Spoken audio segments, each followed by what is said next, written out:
Mom, about what happened today at the hospital. That's not acceptable. Who do you think you are? What? Come on, Mom. Not what.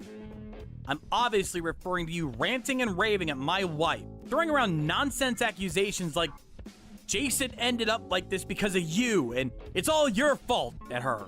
Nonsense. It's true, and you know it. If she hadn't been driving dangerously, you never would have gotten hurt. You're a paraplegic because of her. I told you that's not true. How many times do I have to say the same thing? We were parked up by a crossing when someone asleep at the wheel crashed into us from behind. Neither me nor Ella did anything wrong.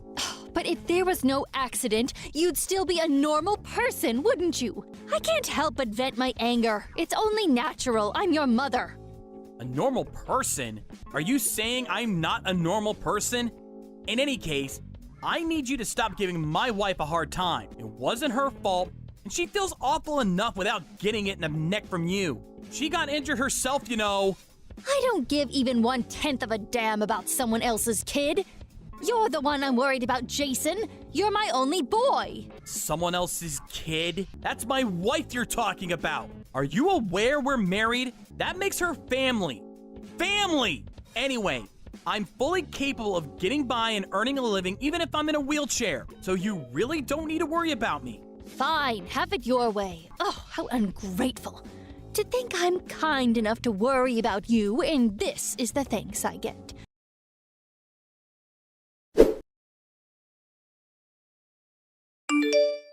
Jason, listen to me. I had a long, hard think last night. And I decided it would be better if me and you never had anything to do with each other ever again. I think we should cut all ties, son. What? It's time to address the elephant in the room, son. You're a cripple. Living alone is going to be virtually impossible for you from now on. There's no hope of you being able to look after me when I'm old and infirm if you can't even look after yourself. Old and infirm? What? Basically, you're cutting all ties with me because I can't look after you when you're old. That's not the only reason. On top of that, I simply don't have enough time or energy to look after you, which means it would be quite inconvenient to have you around. I'm already getting old, you know. My knees creak, my hips ache. I'm no spring chicken. My plan is to live out my years getting by on your father's inheritance. That would be a lot easier for me if I had one less family member to worry about. Think of it as an opportunity to express some gratitude for all the hard work I put into raising you. You'll accept, won't you? You can't be serious. Is this the kind of thing a mother says to her heavily disabled son? Can't believe it. Come on, Jason. Surely you can see it can't be helped. I put in years of blood, sweat, and tears into raising you and did a damn fine job, if I do say so myself. I had no issue with devoting my time and energy to you when I thought it would pay off after I reached an old age. But now? What use is a son who can't even walk around without assistance? And I'm asking you nicely. Won't you be a dear and free me from my servitude? I see. Basically, what you're saying here, Mom, is that the only reason you had me in the first place was so I could change your diapers when you get old. And now that I can't walk due to the car crash, I no longer have any value. So you're throwing me away like a piece of garbage. On top of that, you also plan on keeping all my dad's inheritance for yourself. Even though he specifically stated a sizable chunk should go to me. It's hardly my fault. Want to know what the single most important thing in the world is, son? Having a solid plan. If I cut you out of my life, I can live out the rest of my days entirely on your father's money. As for your side of the bargain, you also get out of having to care for me when I'm old and frail. No matter how you look at it, it's a win-win situation.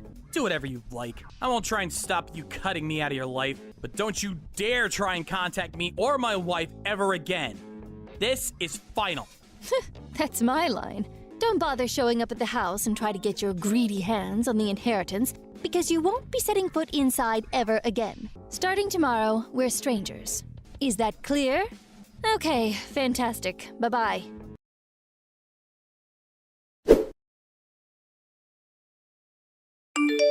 Jason! You came to the house today, didn't you?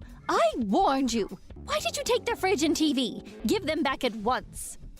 Because they're my personal belongings that I paid for. I can't leave my stuff at your house forever. I gave the key to a close friend and had him stop by to pick them up. Oh, I told him to leave all the frozen stuff in a cooler box, so you're best off eating them ASAP before they spoil. I cannot believe you. I had no idea my son was so petty and small-minded. Oh, did I say son? Oh, my mistake. You're a stranger now, of course.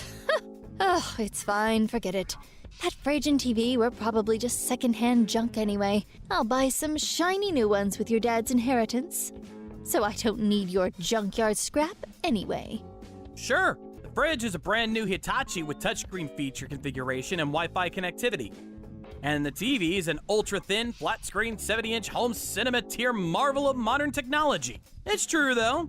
Maybe you'll be able to afford them if you use Dad's inheritance. It's your house, so do what the hell you like. I don't need to be told by you. Believe me, that's what I fully intend on doing. Never message me again. The next time you enter this house without my permission, the police will be called. I hate to break this to you, but you're the one who contacted me.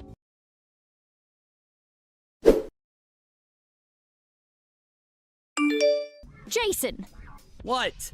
I was sure you told me we're cutting all ties. Did I dream it? Don't be sarcastic with me, boy. I have one last thing to tell you. Believe me, you'll want to hear this. What? I threw away all the stuff in your room. You did what now? Think about it. There was no reason for me to keep a complete stranger's belongings lying around in my house. Yesterday was a combustible garbage day, and today was large refuse, which means that in just 2 trips from the garbage collectors, all your stuff is gone forever. How lucky am I?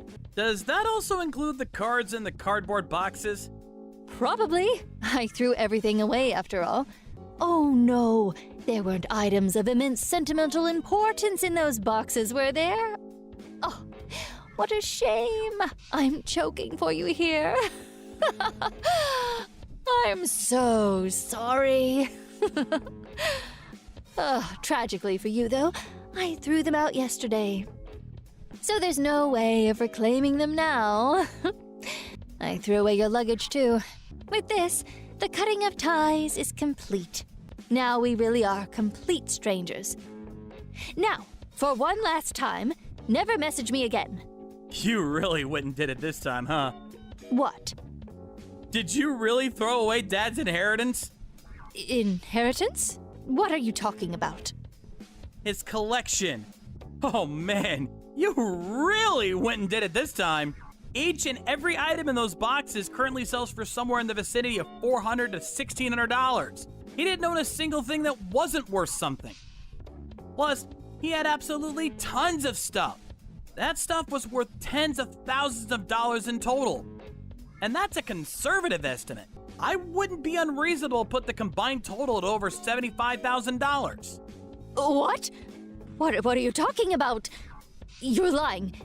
Those boxes are full of nothing but silly kids' games. Junk! There's a premium on junk like that in certain circles. They were only set to go up in value too since they're no longer in production. Go ahead, try searching for expensive card game on the internet. You'll be surprised. Chances are the majority of results you'll get were the things in the boxes you just threw away.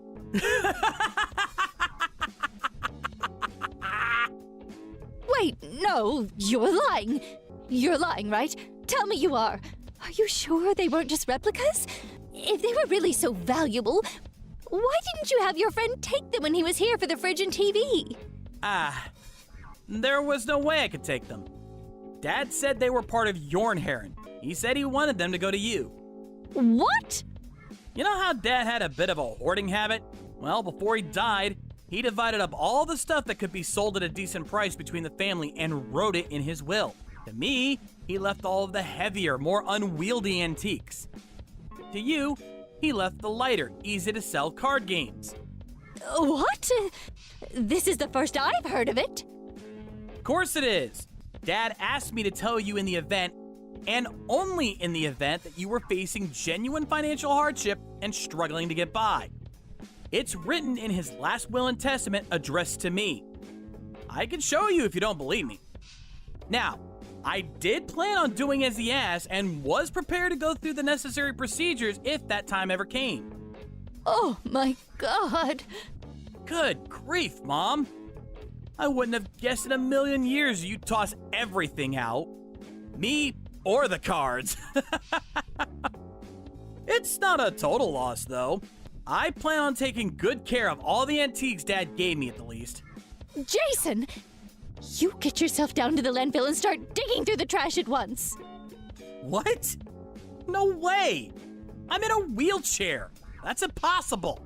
But you said that stuff was worth $75,000. You might still make it if you go now. Hurry up! Move! I don't think so. You said you tossed them out yesterday, so they've probably all been crushed by now. Don't get clever with me, boy. I know. I'll make you an offer you can't refuse. If you come back with this $75,000 worth of cards, I'll allow you back into this family. And not just that, but I'll even look after you. Sorry to disappoint you, but like I already told you, I don't need looking after. What are you talking about? You're a wheelchair-bound cripple, for heaven's sake. How can someone like you live on their own? I'm not alone. I have my wife. Anyway, do you even know what my job is? I create plastic models. I receive commissions and then create prototypes for dolls, figures, and models, which is why I don't need to walk to earn a living. What? Does that mean getting crippled in the accident has no effect on your salary? How many times have I told you at this point? 5? 10? Damned if I know. What kind of mother doesn't know what their own son's job is? Do you have that little interest in me? Really? You do that? That's great news, son. Oh, wow. Am I your son again now? That sure is convenient, huh? There's just one problem. I don't consent to this rekindling of ties you seem to be assuming is taking place. We're strangers now, and we always will be. Jason, how can you be so cold towards your mother? Have you no heart? Despite me being so lonely, what with your father gone and all, how horrible. Jason, my boy, won't you be a darling and come back to the house today? Let's have some supper together. I'm not eating with you. Don't be ridiculous. There seems to be a small contradiction between cutting all ties with me and then inviting me over for supper to play happy families. Jason, please. This wasn't an easy decision for me to make, you know. I only did what I did because I was filled with anxiety about the future. I'm sure you were. I had a feeling to that effect, which is why I intentionally left only the card games behind. You're the one who threw them all out solely because you made the mistaken assumption they were guilty of the crime of belonging to me. To be honest, I'm more sick of you than I am sympathetic. I've got an idea. Won't you be a dear and give me all the antiques your dad left you? I don't mind if they're heavy. What? Why would I do that? Why would I give you the things Dad explicitly said he wanted to go to me? I won't even be selling them anyway. Those antiques were part of Dad's cherished collection, and they were really important to him. All the more reason to hand them over. They'd be far more valuable if I sold them. I could use them to get by on. What use are they as decorations for your apartment? They'd be nothing but clutter. It's what your father would want, Jason. You know it's true. I could explain in explicit detail why you're wrong, but you probably wouldn't even understand. Anyway, I have absolutely no intention of giving you any of his stuff. Nor do I ever want to live with you again. I'm gonna stop replying to your messages soon. How can you be so insensitive? Oh, I've had it with you. Fine, I don't need you. I still have some savings in my bank account. That's great. Since you've been so heavily reliant on Dad's inheritance all this time, you must have saved up about $75,000 by now, right? What does my bank balance have to do with you, boy? If I did have that much, I'd be able to live off it for the rest of my life. Do you seriously think that'd be enough to see you through the rest of your days? What? $75,000? Of course it would. With your current lifestyle, you're eating through at least $15,000 a year. Doesn't take a genius to figure out you're only going to be able to keep that up for 5 more years. You could afford to have a higher standard of living when Dad was still around. But there's no way your current lifestyle is sustainable. What's your point?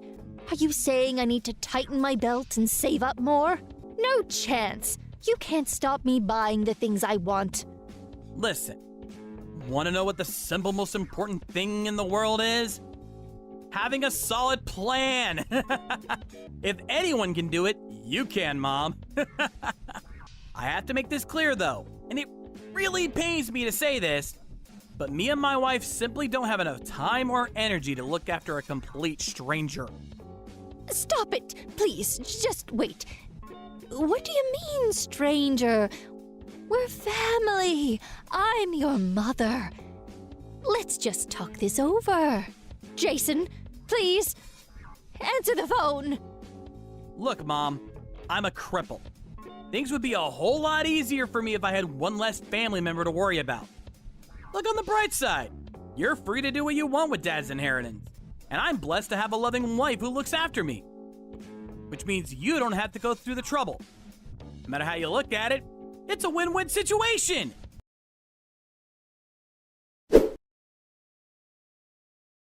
Apparently after that, much to my astonishment, my mom ran to the landfill on her own and entered illegally by climbing over the back fence in a frenzied panic. When she was brought to my apartment and in the back of a police car, she was covered head to toe in garbage juice. It smelled something like a mixture between sewage and rotting flesh. Of course, being strangers now, I firmly rejected my responsibility and sent her back on her way with those 2 unfortunate policemen who had to tolerate the stench. She was driven back to her house ranting and raving like a lunatic. It was what happened over the next few days that shocked me the most. Me and my wife got back from a day out to find someone had been rummaging through our belongings and made a total mess of the place.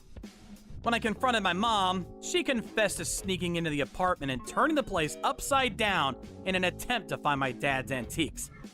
Thankfully, her search was in vain because my wife's parents very kindly agreed to let us keep everything at their place for a while.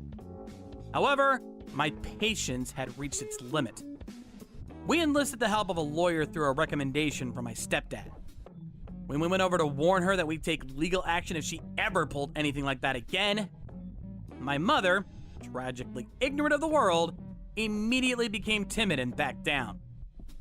And she hasn't bothered us since. I do have a feeling she'll probably try to get in touch with me again after a little while. So me and my wife are currently making preparations to move on the down low. I already bought a new cell phone, which means that by the next spring, we finally will be strangers once and for all.